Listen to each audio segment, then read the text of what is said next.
Hi, my name is Chad Kloshman, aka TBI-Guy Speaks. 18 years ago, I was in an accident that changed my life forever. I ended up with a paralyzed arm, a blind eye, traumatic brain injury, and a whole slew of other things that most people don't live through, much less end up as good as I am after suffering.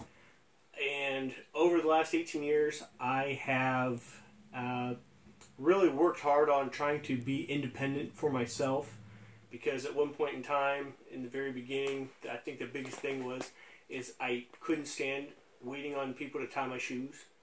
And when my grandmother said, "Hey, get Velcro, your grandpa has them," I'm like, no, I don't fit the age category for that. So I learned how to tie my shoes with one hand. And through this, a series of videos that I want to do, I want to show everybody out there who might have similar problems what I do to cope with the issues that I have.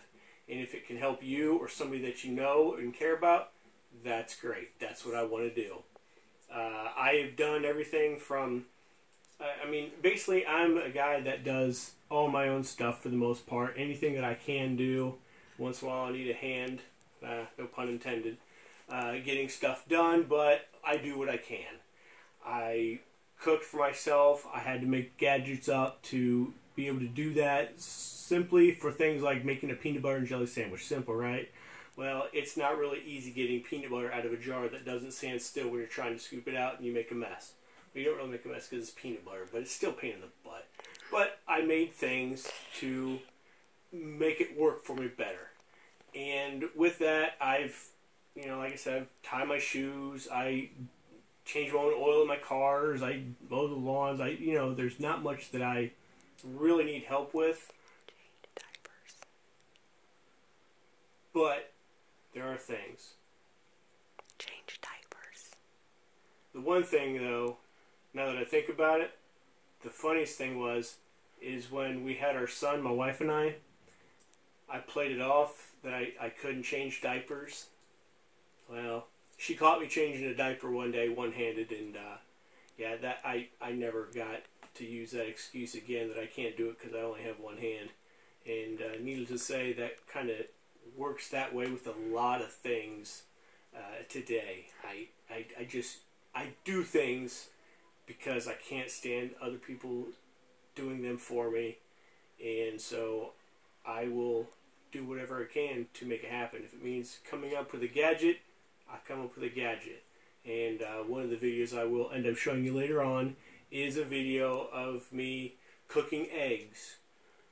Well, the hard part about cooking eggs, when you're scrambling them, your pan wants to spin around, do circles and stuff like that, and it gets annoying. It does, So I came up with another idea with one of the tools that I already had, which was a cutting board with the suction cups on it. And so I modified it to make it work so it would hold my pan still. And then I also modified it to hold my peanut butter jar still.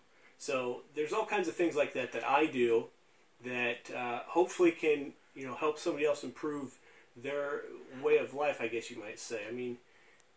There's just so many different things out there that we don't understand. And until we have to deal with them and live with them, we don't even come close to knowing what we would do.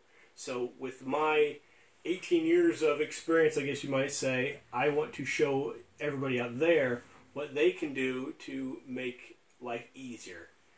And I'm trying to think what else would be a good note to go off with on here. If you want to check out my website, it's tbiguyspeaks.webs.com, and it's really cool. It's got pictures. Well, if you don't mind some gory pictures, because there's some gory pictures in there. Hospital pictures and, all that good stuff. Blood and guts every once in a while. But it also has a daily journal of the 87 days that I was in a coma, along with a brief description, which I am hoping to have my wife, if she would so kindly read it to you, because I have a blind eye, and therefore I read really slow, and you think I'm stuttering bad now, you gotta see me try to read out loud. It's not good. But with that, she will probably, if all goes well, read that out for you, and I will put that on another video. along with tying my own shoes one-handed. I will do that here shortly as well, the next day or so.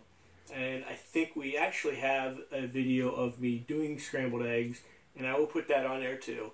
So it's all a matter of, like I said, showing you how to do things, and also answering questions that people might have, because they might know somebody that has an issue, and I might have an answer. But one thing about traumatic brain injuries is everybody's different. I know a guy that had a head injury similar to mine, where he could remember everything, but common sense things kind of went to the wayside. Me, I don't remember everything. My memory, especially my short term, is not good.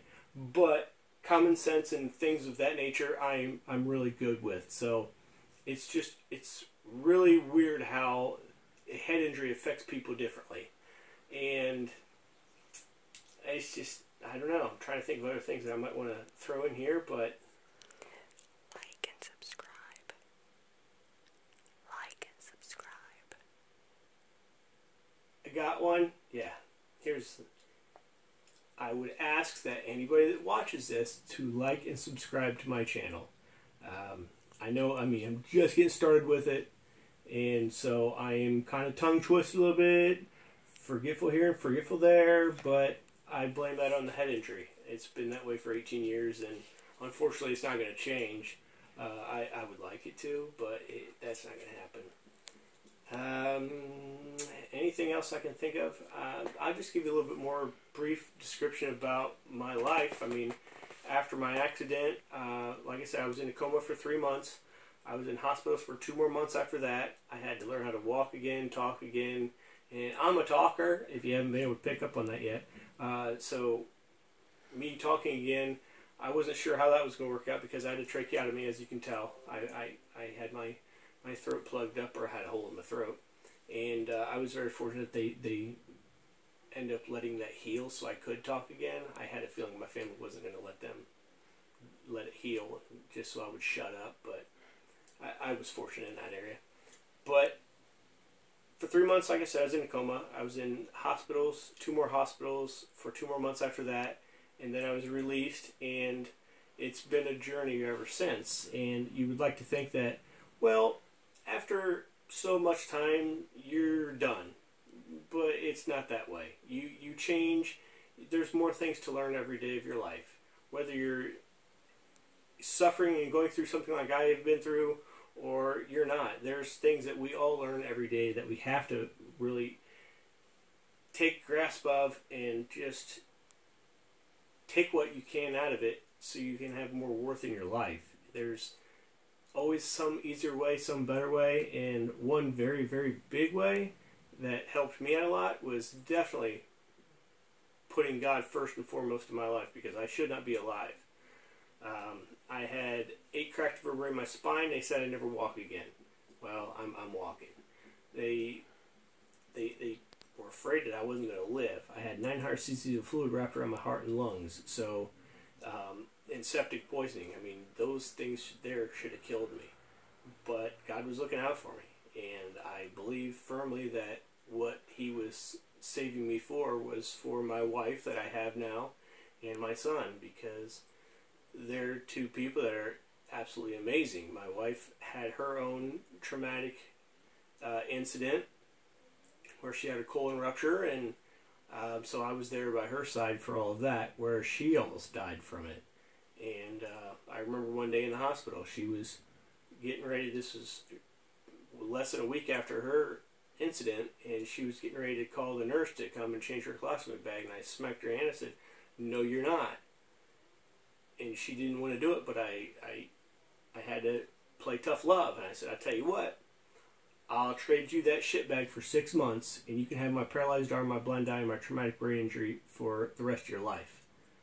And that was kind of a sobering thing for her, but it was what she needed to hear.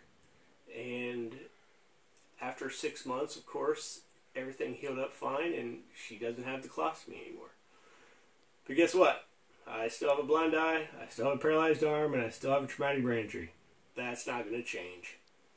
But that being said, I've gone on pretty decent amount of time, and as you can tell, it gets sporadic, and my topics change a little here, a little there, and I move around, but it's because when you have 5,000 things run through your mind all at once and crisscross, and you know, you just like, squirrel, you know, one of those types of things.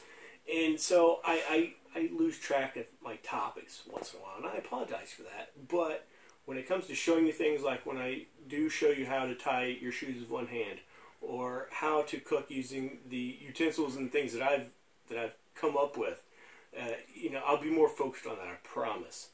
But until then, like I said, if you could like and subscribe to my page and forward it on to others, that would be great. And if you wanted to check out my website, it's tbi-guyspeaks.webs.com. And if you just wanted to shoot me an email, it's kman0308@yahoo.com. And just put something in the title bar that would stick out to me, like head injury or question or something like that, so I don't think it's spam. That being said, you all have a wonderful evening, and once I get my wife to read the story more in detail, I will put that on here too, and as well, you guys can all